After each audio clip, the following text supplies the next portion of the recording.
সুলাইমান নবী বললেন তোমরা সরে যাও। 30 মাইল দূরে পিপিলিকা শুনতে পেল, রাস্তা ছেড়ে দিল। আমেরিকার দেশের বিখ্যাত বৈজ্ঞানিক ডক্টর উইলসন তার নাম। ওই বৈজ্ঞানিকটা কি করেছিল? কোরআনের ভুল বার করলো। কিসের ভুল? রিসার্চ করে বলেছিল পিপিলিকার তো কান নাই। সুলাইমান নবী বলল তো পিপিলিকা শুনলো কেমন করে? এই তো কোরআনের ভুল পাওয়া গেছে। 1 বছর নয় 4 বছর ধরে কোরআন নিয়ে রিসার্চ করলো, পিপিলিকা নিয়ে রিসার্চ করলো। পৃথিবীর জমিনে 6000 প্রকারের পিপিলিকা আছে। পিপিলিকা নিয়ে রিসার্চ করার পরে পৃথিবীর মানুষকে বলেছিল পিপিলিকা কানে শুনতে পাই না, তবে হাঁটু থেকে পা পর্যন্ত সেন্সর ভাইব্রেশন বসানো আছে। তিনি বসিয়ে দিয়েছেন, পিপিলিকা পায়ের মাধ্যম দিয়ে দুনিয়ার সব শব্দ শুনতে পায়। ডক্টর উইলসন এই কোরআন বুকে নিয়ে কোরআনকে চুমা দিয়ে পৃথিবীর মানুষকে বলেছিল কালেমা লা ইলাহা ইল্লাল্লাহু মুহাম্মাদুর রাসূলুল্লাহ। কোরআন বুকে নিল, কোরআনকে চুমা দিল, মাথায় টুপি পরল, গালে লম্বা দাড়ি রেখে দিল, সুন্নতি পোশাকটা পরে নিল। বেনামাজি ছিল, আজকে ইমানদার হয়ে নামাজি হয়ে গেল। তোমরা আমরা কেন পারবো না বলো? কেন পারবো না? এ বাবাজিরা, ভাইরা আমার, ও আমার মা বোনেরা, এই কোরআনকে কেউ যদি শেষ করতে চাই কি শেষ হবে? এই কোরআনকে যদি কেউ পুড়িয়ে দিতে চাই শেষ হয়ে যাবে। নদীতে ভাসিয়ে দিলে কি সব নষ্ট হবে? যদি আগুন লেগে ধ্বংস হয়, যদি আগুন লেগে ধ্বংস হয় পৃথিবীর সব বইয়ের দোকান, আর বিশ্ব থেকে হারাবে না পবিত্র কোরআন। যদি আগুন লেগে ধ্বংস হয় পৃথিবীর সব বইয়ের দোকান, আর বিশ্ব থেকে হারাবে না পবিত্র কোরআন। বলো কেমন করে করবে ধ্বংস? বলো কেমন করে করবে ধ্বংস তোমার আগুনের তেজ? আর বিশ্বে ভরা লক্ষ লক্ষ আছে কোরআনের হাফেজ। যদি হবে না সুবহানাল্লাহ।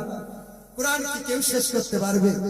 বাইবেলের কোনো হাফেজ নাই, ত্রিপিটকের কোনো হাফেজ নাই, বেদ পুরাণের কোনো হাফেজ নাই, কিন্তু লক্ষ লক্ষ মায়ের সন্তান হাফেজ কোরআন হয়ে পৃথিবীর জমিনে দাঁড়িয়ে আছে।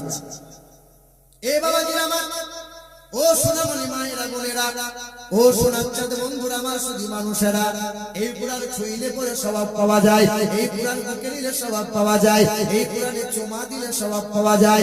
একজন গরিব মানুষ মসজিদে ঝাড়ু দেয়, মানুষটা কোরআন পড়া জানতো না, কোরআনে শুধু হাত বোলায়, কোরআনে শুধু হাত বোলায়, হাত বুলিয়ে বুলিয়ে গোটা কোরআনটা কালো কালো ছাপ হয়ে গেল। আল্লাহর এই বান্দাটা হঠাৎ একদিন মারা গেল। ওই গ্রামের একজন আল্লাহর মুমিন বান্দা স্বপ্নে দেখতে পেল আল্লাহর ওই বান্দাটা জান্নাতের বাগানে যেন বসে আছে, জান্নাতি খাবার যেন পাইতেছে। আচ্ছা বলেন তো, মসজিদে ঝাড়ু দেয় কারা? ডাক্তার মাস্টার যারা মসজিদে ঝাড়ু দেয় কারা? প্রফেসর। ওই গরিব গরিব মানুষ যারা। আচ্ছা বলেন, আপনার গ্রামে কবরের মাটি খোঁড়ে কারা? আপনার গ্রামে কবরের মাটি খোঁড়ে কারা? না ডাক্তাররা, মাস্টাররা। তবে আপনার গ্রামের কবরের মাটি যারা খনন করেন, আলহামদুলিল্লাহ, খুব ভালো কাজ। তবে 3টে কাজ বাদ করিয়েন না। কবরে মাটি খুঁড়তে গেলে 3টে কাজ করা যে হারাম। যে কাজগুলো আপনার গ্রামে অহরহ হয়, হাঁটুর উপরে কাপড় তোলে আর মাটি খুঁড়তে থাকে। 2 নম্বর কবর ডাঙায় বসে বসে খুব খাবার খায়। 3 নম্বর হাসি ঠাট্টা খুব করে। এই 3টে কাজ যে হারাম। আবার আমাদের এলাকায় চলে, চাচারা বিড়ি না দিলে কবরে মাটি কাটা খুঁড়বে না, কবর ডাঙায় বিড়ি পাঠাতে হয়। এদিকে চলে না কোথায়? এ বাবাজি আমার, সাবধান, 3টে কাজ।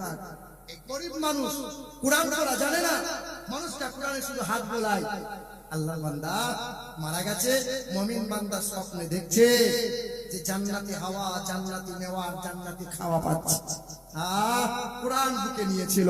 মুসলমান শোনার চার বন্ধুরা মনে রেখে দেবেন, আল্লাহ রাসূল সাল্লাল্লাহু তাআলা আলাইহি ওয়াসাল্লামকে তায়েফের মানুষরা মেরেছিল, তো মেরে মাথাটা ফাটিয়ে দিয়েছিল, সবে নবীজির মাথা হালকা শুকিয়েছে। আর রাসূল আমার হজের মৌসুম ছিল, দেশ বিদেশের মানুষেরা হজ করতে এসেছে, আর দয়ার রাসূল আমার পা পা করে কাবা শরীফের সামনে গিয়ে দেশ বিদেশের মানুষগুলোকে কাছে বসিয়ে আল্লাহর পরিচয়ের কথা বলছেন, লা ইলাহা ইল্লাল্লাহ আনা রাসূলুল্লাহ, নবী আমার নিজে রাসূলুল্লাহর কথা প্রচার করছেন। এমন সময় বেঈমান আবু জেহেল দারুন নাদওয়া থেকে বড় একটা পাথর নিয়ে পা পা করে এসে নবীর মাথার পিছনে আবার আঘাত করেছে। গায়ের আঘাতের উপরে আঘাত, তায়েফের বেঈমানরা মেরেছিল যে জায়গায়, সেই জায়গাতে বেঈমান আবু জেহেল আঘাত করেছে, আর রাসূল আমার জমিনে লটকে পড়ে গেছে। আমিরে হামজা রাদিয়াল্লাহু তাআলা আনহুর ঘরের দাসী কুয়া থেকে পানি আনতে এসেছে, আর দৃশ্যটা দেখে পা পা করে গিয়ে দরজার সামনে ঝরঝর করে কাঁদছে। আমিরে হামজার বিবি নবীর চাচি, হ্যাঁ আমিরে হামজার বিবি ছুটে এসে দরজার কাছে দাঁড়িয়ে বলছে, মা কি হয়েছে রে, কাঁদছিস কেন, বল না মা। বললেন না আর শুনতে হবে না, যার বাপ নাই, যার মা নাই, যার দাদু দাদি নাই, সেই সন্তানটাকে এমন করে মেরেছে, সন্তানটার বেঁচে নাই, মনে মনে যেন মারা গেছে আর হায়াতে নাই। সেদিন জিজ্ঞাসা করছে, মা বল না কে মারা গেছে রে, কাকে মেরেছে বল না। তোমাদেরই তো ঘরের ছেলে, তার নাম হলো মুহাম্মদুর রাসূলুল্লাহ। আমিরে হামজার বিবি ঝরঝর করে কাঁদে, চোখের পানি ধর করে দড়িয়ে পড়ে। বহরের সময় আমিরে হামজা ঘোড়ার চড়ে এসে ঘোড়ার লাগামটা বেঁধে দিয়ে ঠান্ডা পানিতে হাত হাতটা ধুয়ে পা পা করে বলছেন, বিবি খাবারটা দাও। খাবারটা সামনে দিয়েছে, বিবি কাপড়ে মুখটা আড়াল করে ফোঁপিয়ে ফোঁপিয়ে কাঁদছে। আমিরে হামজা খাবারে হাতটা নামিয়ে দিয়ে বলছেন, বিবি তোমাকে কি কখনো অভাব দিয়েছি আমি, তুমি কাঁদছো কেন গো, তোমাকে কেউ কেউ দুর্ব্যবহার করেছে, তোমার কি হয়েছে বলো না, তোমাকে কেউ কেউ কোনো আঘাত করেছে, তোমাকে কেউ খারাপ ভাষা বলেছে বলো, আমি কি তোমার, তুমি কি সংসারে থেকে কোনো কষ্ট পেয়েছো, আমার ব্যবহারে তুমি কি অসন্তুষ্ট হয়েছো, তুমি কাঁদছো কেন বলো। আমিরে হামজার বিবি নবীজির চাচি ঝরঝর করে কাঁদে আর বলে, না আপনাকে শুনতে হবে না। বলো না বিবি কি হয়েছে বলো। সেদিন আল্লাহ রাসূল সাল্লাল্লাহু আলাইহি সাল্লামের কষ্টের কথা আমিরে হামজার বিবি নিজের স্বামীকে বলছেন, ওগো আমার স্বামী, তোমার সংসারে থেকে কোনোদিন কোনো কষ্ট পাইনি আমি, তবে যার বাপ নাই, যার মা নাই, যার দাদু দাদি বলে কেউ নাই, আব্বা যদি আজকে হায়াতে থাকতো, আব্বাটা ছুটে এসে ছেলের সামনে দাঁড়িয়ে লড়াই করতো, তার দাদু যদি আজকে ছুটে আসতো, তার নিজের পুতা বলে কলিজার মধ্যে বুকে আঁকড়ে নিত। তার দাদু নাই, তার মা নাই, তার মা যদি আজকে হায়াতে থাকতো, ছুটে এসে ছেলের চোখের পানিটা মুছিয়ে দিয়ে রক্ত কোনাগুলো কাপড় দিয়ে মুছিয়ে দিত। আল্লাহ রাসূলের চাচা আমির হামজা বলেছেন, তুমি কার কথা বলছো গো, বলো না, তোমাদেরই তো ছেলে, বলো তার বাপ নাই বলে তোমরা কেউ কি পাশে দাঁড়াবে না, কার কথা বলছো। আবু জেহেল নাকি মেরেছে আমাদেরই ঘরের ছেলে মুহাম্মদ রাসূলুল্লাহ। আমার বাঁধিটা বলেছে মুহাম্মদ আর বেঁচে নাই, মুহাম্মদ মারা গেছে। সেদিন আমিরে হামজা খাবারের থালাটা সরিয়ে দিয়ে বিবির চোখের পানিটা মুছিয়ে দিয়ে ঘোড়ার পিঠে লাগামটা টেনে দিয়েছে, ছুটে গিয়ে বেঈমান আবু জেহেলের দারুন নাদওয়া থেকে বেঈমান আবু জেহেলের চুলের মুঠিটা ধরে দেওয়ালে গা মেরেছে, আবু জেহেলের মাথাটা ফেটে গেছে। সেদিন আবু জেহেলকে বলেছে, শোন, এরপরে কখনো কোনোদিন যদি আমার নবীর প্রতি এতটুকু আচরণ দাও, হয় সেই দিন সূর্যটা তোমার জন্য উঠবে, না হয় সূর্যটা আমার জন্য উঠবে। পা পা করে এসে আমার নবীকে চতুর্দিকে খুঁজে বেড়াচ্ছেন। সেই সময় আমার নবী কাবা শরীফে শুয়ে আছেন, এক সাহাবী মাথার উপরে হাওয়া করছেন। আল্লাহ রাসূলের কানে কানে বলছেন, ইয়া রাসূলুল্লাহ, কেউ যখন আপনার পাশে নাই, আপনার চাচা আমির হামজা আপনাকে ভুলে যায় নাই, আপনাকে খুঁজতে এসেছে। আমির হামজা পা পা করে এসে বলছেন, আব্বু আব্বু তোমার খুব কষ্ট হচ্ছে বলো, তুমি মন খারাপ করো না, আমি তোমার চাচা আছি, তোমাকে যে মেরেছে আমি বেঈমানকে মেরে এসেছি। আল্লাহ রাসূল উঠে বসলেন, নবী আমার উঠে বসে বলছেন, চাচা তুমি আমাকে বড় মহব্বত করো, বলো তুমি আমাকে এত মহব্বত করো যে মহব্বতের কারণে বিবির চোখের পানিটা মুছিয়ে দিয়ে ছুটে এসে তুমি আমার কাছে চলে এলে, আমাকে মেরেছে বলে বেঈমানকে উল্টে তুমি মেরে এলে, চাচা তুমি আমাকে মহব্বত করো বলো। হ্যাঁ আমি তোমাকে মহব্বত করি। সেদিন আল্লাহ রাসূল চাচার হাতটা এরকম ধরে বলেছিল, চাচা এই মৌখিক মহব্বতে কোনো কাজ দেবে না চাচা, তুমি যদি আমার হাতে হাত না দিয়ে কালেমাটা না পড়ো চাচা, সেদিন হাসরের ময়দানে তোমার গলায় গামছা দিয়ে জাহান্নামে টেনে নিয়ে যাবে, তুমি যদি ঈমানদার না হও। সেদিন আল্লাহ রাসূল সাল্লাল্লাহু আলাইহি সাল্লাম কেঁদেছিল, আর চাচা গিয়ে নবীকে বুকে আঁকড়ে ধরে বলেছিল, আব্বু তুমি আমার আব্বা। সেদিন চাচা নবীর হাতে হাত দিয়ে চুমা দিয়েছে, আর কালেমা লা ইলাহা ইল্লাল্লাহ মুহাম্মাদুর রাসূলুল্লাহ কালেমা পড়েছে, আর রাসূল আমার মুচকি হেসে বলেছিল, চাচা কাল হাসরের ময়দানে আমি তোমার জন্য সুপারিশ করব আর তুমি জান্নাতি হবে চাচা। মুসলমান নাট্যকর বন্ধুরা আমার, বাবাজিরা ভাইরা আমার, কেমন মহব্বত করো নবীকে, মহব্বত করো তা নামাজ কেন পড়তে পারো না, নবীকে মহব্বত করো তো দাড়িটা কেন লম্বা হয় না, নবীকে মহব্বত করো তো মাথায় টুপি দিতে কেন লজ্জা বোধ হয় তোমার, নবীকে মহব্বত করো দাম্পত্য জীবনের মধুর মিলনের পরে পরে গোসল কেন হয় না, নবীকে মহব্বত করো বিশ্বাস করে পানি কেন নিতে পারলে না বলো, নবীকে মহব্বত সত্যই করো সুদ কেন বন্ধ হলো না, আলপনা কেন বন্ধ হলো না, নবীকে মহব্বত করো যদি করো তা বেহায়া বেপরদা কেন তুমি ছাড়তে পারলে না, তোমার মহব্বতটা মৌখিক হয়ে গেল। মহব্বত কেমনে করেছিল জানো? যুদ্ধের ময়দানে নবী যাবেন, যুদ্ধের ময়দানে নবী যাবেন, আর আল্লাহ রাসূল বলেছেন তোমরা তো আমাকে মহব্বত করো। হ্যাঁ ইয়া রাসূলুল্লাহ মহব্বত করি। তো আল্লাহ রাসূল বলেছেন যুদ্ধের ময়দানে কে দিতে পারবে, যে দিতে পারবে প্রথম কে হাত তুলবে? সঙ্গে সঙ্গে উসমান গনি রাদিয়াল্লাহু তাআলা আনহু হাতটা তুলে বলেছেন, লাব্বাইক ইয়া রাসূলুল্লাহ, আমি আপনাকে বড় মহব্বত করি, আপনি দান চেয়েছেন ইয়া রাসূলুল্লাহ, আমি 100টা উট আমি দান করলাম। আল্লাহ রাসূল ডান দিকে চেহারাটা ঘুরিয়েছেন, এই ডান দিকে কে আছে বলো, যুদ্ধের ময়দানের জন্য কে কে দান করতে পারো বলো। সামনে থেকে উসমান গনি ডান দিকে যায়, ডান দিকে গিয়ে সবার আগে উসমান গনি হাত তুলেছে, লাব্বাইক ইয়া রাসূলুল্লাহ, আমি উসমান গনি নবীর মহব্বতে আমি 100টা উট আমি দান করব। নবী আমার বাম দিকে চেহারাটা ঘোরায়, নবী আমার বলে কে দান করবে বলো। উসমান গনি ডান দিক থেকে ছুটে গিয়ে আমার বাম দিকে যায়, ইয়া রাসূলুল্লাহ, আমি আপনাকে বড় মহব্বত করি, আপনার মহব্বতে আমি 100টা উট আমি দান করব। নবী আমার চাইছেন অন্য কেউ দান করুক, নবী চাইছেন অন্য কেউ দিক, হাতটা অন্য কেউ তুলুক, কিন্তু উসমান গনি কাউকে সুযোগ দেয় না। সামনের দিকে চাই উসমান গনি হাত বাড়ায়, ডান দিকে চাই তো উসমান গনি হাত বাড়ায়, বাম দিকে চাই তো উসমান গনি হাত বাড়ায়, পিছনের দিকে চাই তো উসমান গনি হাত বাড়ায়, এমন করে 6 বার উসমান গনি হাতটা বাড়ায়। ইয়া রাসূলুল্লাহ, আমি 100 নয় 200 নয়, আমি 600 উট আমি দান করব, আর উটের পিঠে যত মাল লাগবে সমস্ত উটের পিঠে বোঝাই করা মাল আমি দিয়ে দেব। নবী আমার বলে, উসমান আমি জান্নাতে যাব, তুমি আমার সঙ্গী হয়ে জান্নাতে যাবে।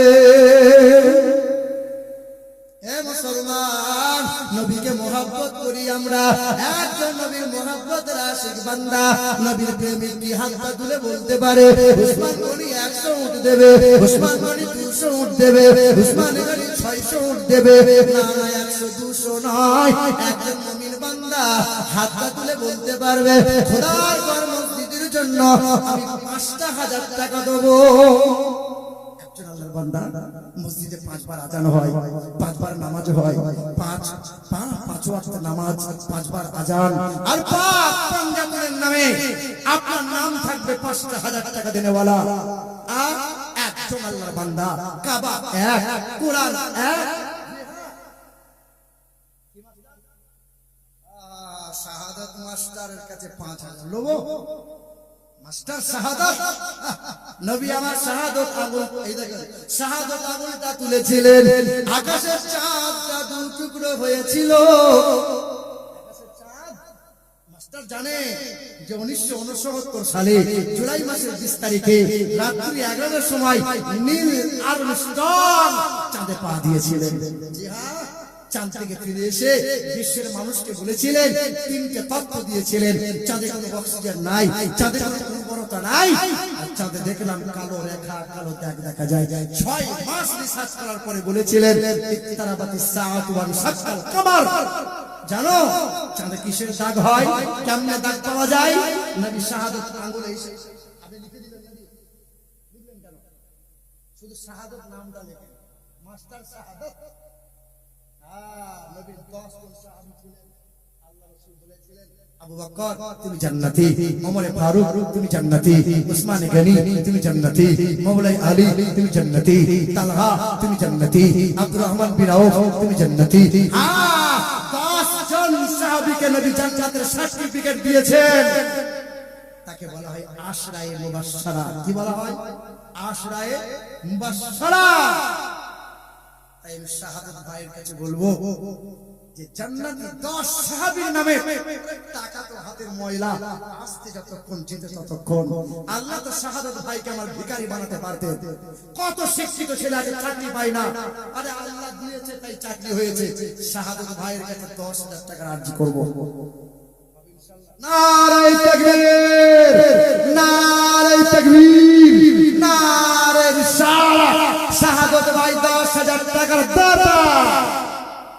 আরে ছেলে মেয়ে আল্লাহ ওয়ালা দিও তার ঘরেতে, আরে ছেলে মেয়ে আল্লাহ ওয়ালা দিও তার ঘরেতে, আর বড়ই খুশিদের কো আল্লাহ দানের ওসিলাতে।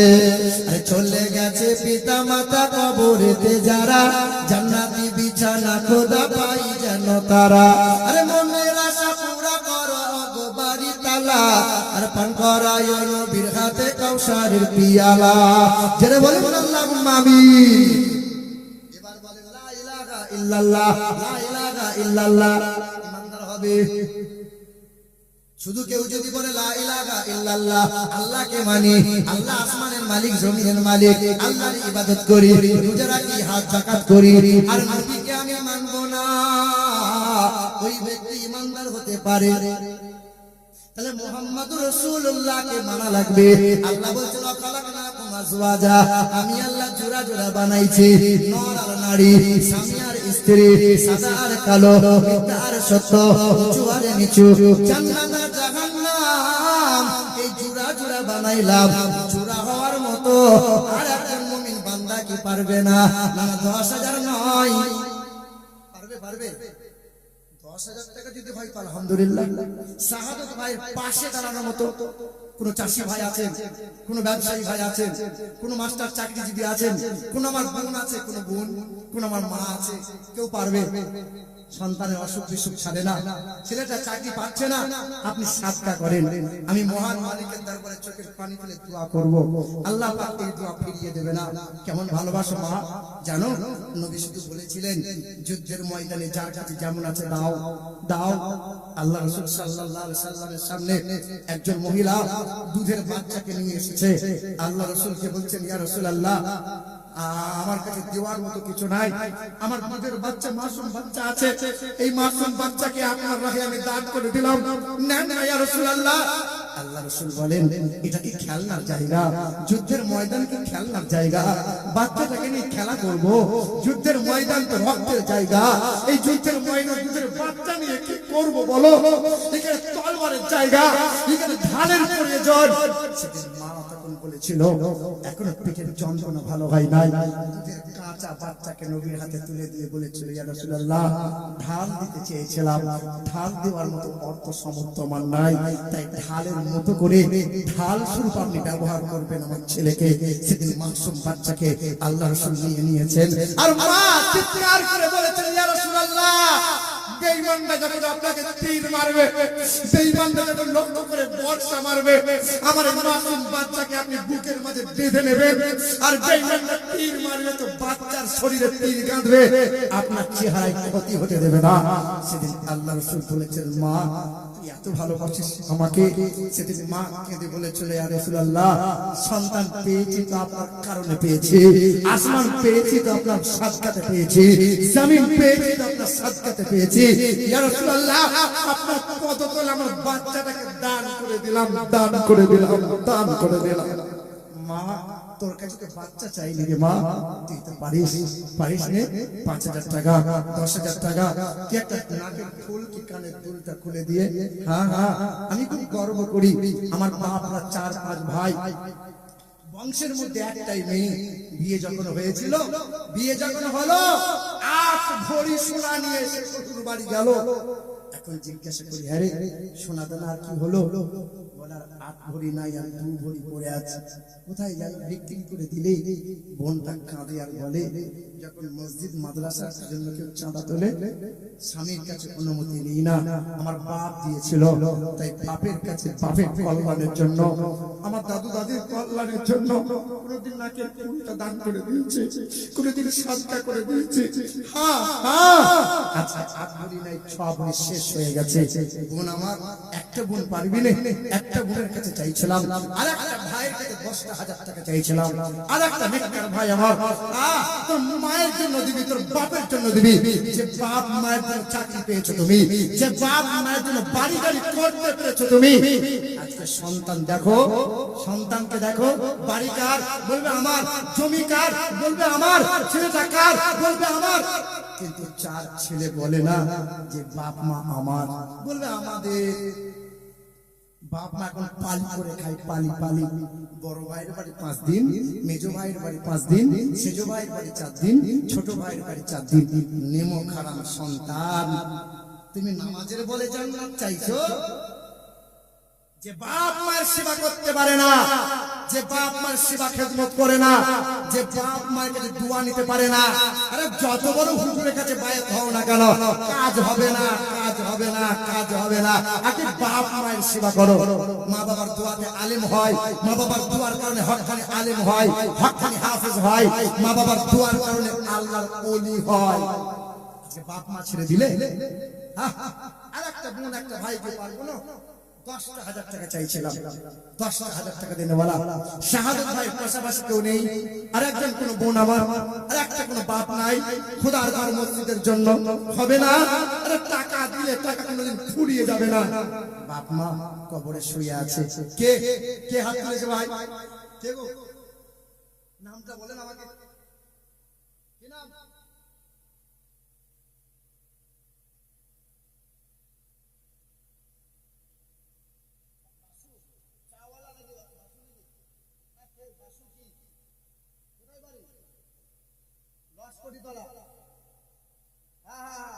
সুবহানাল্লাহ, আলহামদুলিল্লাহ। আমাদের সেই জিয়াউল মুস্তাফা গ্রাম না, আল্লাহ তাআলা জান্নাত বাসী করুন। আমি এসেছিলাম, এই দেখেন বাসু ভাই, বাসু তো বাসু।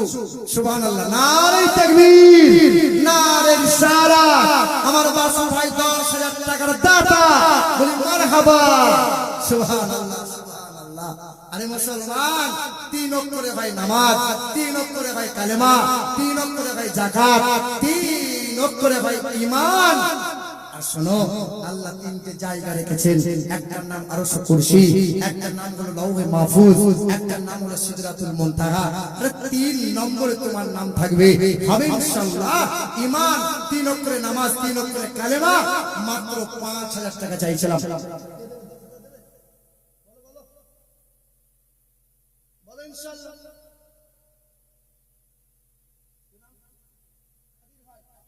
আব্দুল কাদের ভাই, আলহামদুলিল্লাহ, আলহামদুলিল্লাহ। আল্লাহ চেহারা দেখে মনে হচ্ছে না গো, আল্লাহ তুমি কবুল করো, আল্লাহ তোমার ওই ছেলে আল্লাহ হায়াত বাড়িয়ে দাও। কাদের ভাই, তোমার কাছে একটু আবদার হবে ইনশাআল্লাহ, 10,000 টাকা করে দিন, মা বাবার জন্য খাস করে দোয়া ইনশাআল্লাহ। নারে তাকবীর, নারে তাকবীর, নারে রিসালাত। আমাদের কাদের সাহেব 10,000 টাকার দাতা। আল্লাহ আল্লাহুম্মা আমিন। ওগো দয়ার মালিক আল্লাহ, শাহাদাত মাস্টার দিয়েছে 10,000 টাকা, আর আমাদের বাসু ভাই দিয়েছে 10,000 টাকা, আমাদের কাদির সাহেব দিয়েছে 10,000 টাকা। ও আল্লাহ, বাপ মায়ের কবরে জান্নাতি হাওয়া দান করো, বাপ মায়ের আল্লাহ জান্নাতি নেওয়া তুমি দান করো। তাদের মুরব্বিয়ান যত মানুষ ইন্তেকাল হয়ে গেছে আল্লাহ, এই দানের ওসিলা দিয়ে কবরে জান্নাতি হাওয়া, জান্নাতি নেওয়া আল্লাহ দান করে দাও। তিনজন মিলে 10,000 করে 30,000 টাকা দান করে দিল আল্লাহ। এই দানের ওসিলা দিয়ে तमाम বালা মুসিবত দূর করে দাও, খেতে খামারে বরকত দাও, तमाम মুশকিলকে আসান করে দাও আল্লাহ। তাদের ভবিষ্যৎ তুমি উজ্জ্বলময় করে দাও। আমিন আমিন সুম্মা আমিন। বিহাক্কি লা ইলাহা ইল্লাল্লাহ মুহাম্মাদুর রাসূলুল্লাহ। সুবহানাল্লাহ। কিন্তু বাপ 4 নম্বরে নবীর খলিফা ছিল 4 জন, নবীজির খলিফা 4 জন। জি হ্যাঁ, আসমানি কিতাব সমূহের ভিতরে 4টি কিতাব হলো প্রধান কিতাব। আল্লাহ পাকের অসংখ্য ফেরেশতাদের মাঝে 4 জন ফেরেশতা হলো প্রধান ফেরেশতা। তাই 4 নম্বরে 10,000 নয় 5,000 টাকা চাইছিলাম, হবে ইনশাআল্লাহ। শাহিনার মা, এই দেখেন শাহিনার মা 1,000 টাকা নগদ, 4,000 টাকা বাকি। নারে তাকবীর। মিঠু শেখের স্ত্রী, আচ্ছা পিটু শেখের স্ত্রী, হ্যাঁ ছয় হসি পিটু। সুবহানাল্লাহ, আলহামদুলিল্লাহ, মাশাআল্লাহ, আলহামদুলিল্লাহ। আল্লাহ কবুল করুক, আল্লাহ হায়াতে দারাজ করুক। সুবহানাল্লাহ।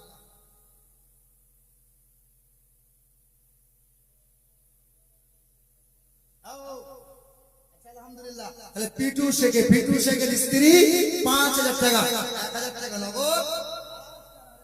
আলহামদুলিল্লাহ। তাহলে হয়ে গেল 4 জন। 5 নম্বরে 5,000 টাকা চাইছিলাম। 5 নম্বরে 5 ওয়াক্ত নামাজ হবে, নামাজ আপনি পড়তে পারেন না তো কি হয়েছে, মহব্বত তো করেন। এখন যদি ছেলেটা অসুখ হয়ে যায় আর ডক্টর বলে যে 20,000 টাকা খরচ হবে, টাকা নাই, তো জমি জায়গা বন্ধক দিয়ে টাকা বার করে নিয়ে ছেলে অসুখ সারাবে। আর নবী বলছেন অসুখটা আসবে না। জি হ্যাঁ, তবে আজকে আপনাদের 4টে ওষুধ আমি দিয়ে যাব। 1 নম্বর, এক ভাই প্রশ্ন করেছিল যে হিজরা কেন হয়, হিজরা হয় কেন।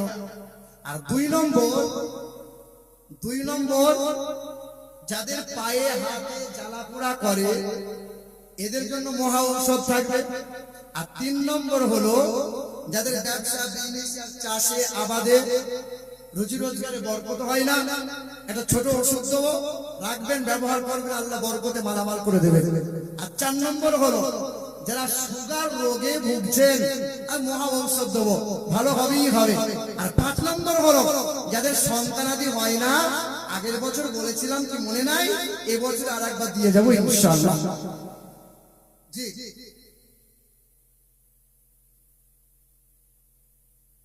এখানে কি একটা গজল লিখেছে, যে গজলটা দিলাম তো 100 টাকা আপনাকে দিলাম, কিন্তু মা আমারও গজল আমার জানা নাই, কি গজল যে পড়বো। দেখো চলো ওই গজলটা শুনিয়ে দিয়া দিয়া। কোনটা শোনাবো, কোনটা জি জি করছো, দুরূদ শরীফ আল্লাহুম্মা সাল্লি আলা মাওলানা মুহাম্মাদ ওয়া আলা আলি সাইয়্যিদিনা।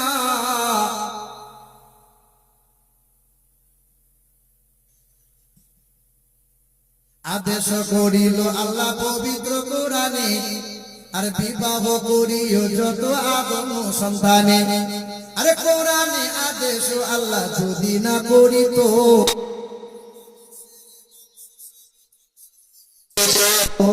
কিন্তু গায়ে বর্তমানে হইতেছে এমন, আরে বেটির বিয়েতে বেটার বাপ নিচ্ছে কত পণ। কেউ বা নিচ্ছে সোনা দানা, কেউ বা টাকা করি, আরে কেউ বা নিচ্ছে জমি জায়গা, কেউ বা নিচ্ছে বাড়ি। আবার কত বাপজি বলে দেখি নিব না কপন, আরে বেটা বেটি সাজিয়ে দেখি বিয়ায় আপন। টাকার বেলায় সাধু সাজে, জমির বেলায় চোর, আর বর্তমানে কিছু বেটার বাপ এমনি হারাম খোর। চোর লোকে চুরি করে অন্ধকার হলে, চোর লোকে চুরি করে অন্ধকার হলে, আর বেটার বাপ চুরি করে দিনের আলোতে। হায়রে বেটার বাপ তুমি এমনি লোভী হলে, আর টাকার বদলে বেটা বিক্রিও করিলে। আর মোটা বাড়ি বাজারে শুনি বিক্রি হয় পাঁঠা, পাঁঠার মতো বিক্রি করো তোমরা নিজের বেটা। তোমার জন্য কত নারী বিষ পান করে, আরে কত নারী গলায় দড়ি দিয়ে ঝুলে মরে। এর জন্য কে বাদাই জানো বেটার বাপ, আরে বেটির বাপের কাছে নিচ্ছ তুমি শত শত অভিশাপ। আজ কিছু হাজি বান্দা আছে, এই কিছু কিছু হাজিদের জন্য ভালো ভালো হাজিদের বদনাম হয়। এ বাবা, কিছু কিছু ভণ্ড হাজিদের জন্য এই দেখেন, গফুর আলী হজে গেলেন বোনের হক মেরে, গফুর আলী হজে গেলেন বোনের হক মেরে, আর পাশের বাড়ির এতিম ছেলের জমি নিলেন কেড়ে। এসব করার পরেও তিনি নিজেকে ভাবে সাদা, এসব করার পরেও তিনি নিজেকে ভাবে সাদা, আর ভালো কাজে গিয়ে তিনি দিয়েছে অনেক বাধা। কাবা ঘরে তাওয়াফ করেন শয়তানকে মারে ঢিল, এসব কাণ্ড দেখে শয়তান হাসে খিল খিল। দেশে ফিরে নামের আগে লাগিয়েছেন হাজি, দেশে ফিরে নামের আগে লাগিয়েছেন কাজী, আর এত পাপ করেছেন তিনি সবাই বলে পাজি। হাজি সাহেব যারা হাজ করার পরে তাদেরকে মাসুম হয়ে যাওয়া লাগবে, নিষ্পাপ হয়ে যেমন এসেছো নিষ্পাপ হয়ে জীবন অতিবাহিত করা লাগবে। হাজি সাহেব যদি হজ করার পরে ব্যবসায়ী বসে ওজনে কম বেশি করে, হাজি সাহেব যদি চাকরি আর চাষাবাদ করতে গিয়ে যদি সর্ব জায়গাতে পাপে লিপ্ত হয়, ওই হাজির কারণে ভালো ভালো হাজিদের বদনাম।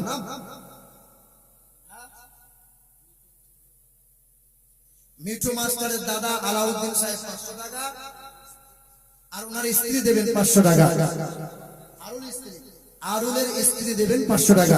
আল্লাহ পাক দানকে কবুল করুন, আল্লাহ খেতে কামারে বরকত দেন, আল্লাহ তামাম মুশকিল আসান করে দেন। ও বাবাজিরা ভাইরা আমার, ও সোনার টুকরো মায়েরা বোনেরা, আব্বাজান শাহাদত মাস্টার দিয়েছে 30,000 টাকা, আমার বাসু সাহেব দিয়েছেন 30,000 টাকা, আমার কাদির ভাই দিয়েছেন 30,000 টাকা, আর আমাদের ফিটু শেখের স্ত্রী দিয়েছেন 5,000 টাকা। তবে তবে 5 নম্বরে চাইছিলাম 5,000 টাকা, হবে না বাবা? 5,000 টাকা চাইছিলাম। 5,000 যদি 4 মনে হয় 4,000 দেন, 4 পরিবার নামে দেন, 4,000 টাকা দেন। দান করলে কমে যায় না।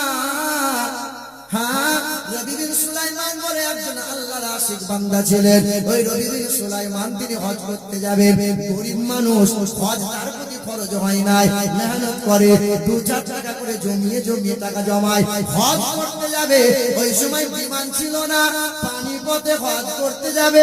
রবি বিন সুলাইমান আল্লাহর ওই আশিক বান্দাটা টাকা পয়সা জমিয়েছে, কিছু সাথী সঙ্গী করেছে, হজ করতে যাওয়ার পথে রওনা দিয়েছে। সাথী সঙ্গে নিয়ে তিনি রওনা হয়ে গেলেন। আরব সাগর পানি দিলেন, আরব সাগর পানি পথে পাড়ি দেওয়ার পরে কুফার শহরে তিনি হাজির হলেন। খেজুর গাছের ছায়া পেয়ে একটু সবাই আশ্রয় নিলেন। ওই রবিন সুলাইমান একটু ঘুমিয়ে গেলেন, আর ঘুমিয়ে যাওয়ার পর আল্লাহর বান্দারা সবাই উঠেছেন, সবাই বিশ্রাম থেকে উঠেছেন, ওযু বানিয়ে নিয়েছেন। এই রবিন সুলাইমান বান্দাটা একটা চোখে নজরে দেখতে পায় একজন মহিলা, বোরকা পরা মহিলা, একটা থলি নিয়ে ছুরি নিয়ে যায়। কোথায় যায়? ওই ভাগাড়ের দিকে যায়, যেখানে মরা দুম্বা ছাগলগুলো ফেলে দেয়। নবী বিন সুলাইমান লক্ষ্য করে দেখে মরা দুম্বা যেখানে ফেলা হয়, এই মহিলা সেখানে মাংস কাটবে নাকি? হ্যাঁ, ওই মহিলা গরু ছাগলের মরা যে প্রাণীগুলো পড়ে আছে ছুরিটা বার করে, চামড়াগুলো কাটে, মাংসগুলো কেটে কেটে ব্যাগের মধ্যে ভরে। নবী বিন সুলাইমান চিন্তা চিন্তা করে হারাম মাংস, মৃত্যু মাংস তো হারাম, আর মৃত্যু মাংস নিয়ে কি খাবে না বাজারে বিক্রি করবে? হারাম মাংস তো খাওয়ানো যাবে না, হারাম মাংস তো বিক্রি করতে দেওয়া যাবে না। নবী বিন সুলাইমান আল্লাহর নবীর বড় পেয়ারা আশিক ছিলেন, তিনি পা পা করে মহিলার পিছনে পিছনে গেলেন। ওই মহিলা কি করলেন? মহিলাটা একটা বাড়ির মধ্যে ঢুকে গেলেন, দরজাটা বন্ধ করে দিলেন। দরজাটা বন্ধ করে দিয়ে ওই মহিলা মরা মাংসগুলো বার করে প্লেটের মধ্যে রেখে দিয়ে রান্না করতে শুরু করলেন। নবী বিন সুলাইমান আওয়াজ দেয়, দরজা খোলো মা, দরজা খোলো মা, মরা মাংস যেন খেয়ো না মা, মরা মাংস হলো হারাম, দরজা খোলো মা। ওই মহিলা দরজা খুলে বলে, কে বাবা? বারবার আমাকে ডাক দাও কেন বাবা? বলে, মা তুমি যে মরা মাংস কেটে কেটে নিয়ে এলে মা, মরা মাংস খেয়ো না মা। বলে, আমরা বড় গরিব মানুষ, আওলাদে রাসূল, নবী বংশের মানুষ আমরা, আমাদের ভিক্ষা করা চলে না, বড় বিপদের মধ্যে পড়ে গেছি, ঘরে খাবার নাই, চাল ডাল নাই, আটা তেল মশলা নাই, করব কি? পানি দিয়ে সেদ্ধ করছিলাম মাংসটাকে, 3 কন্যা, আমি তার মা, করব কি? এটাই খাবো। নবী বিন সুলাইমান 300 দিরহাম টাকা ছিল।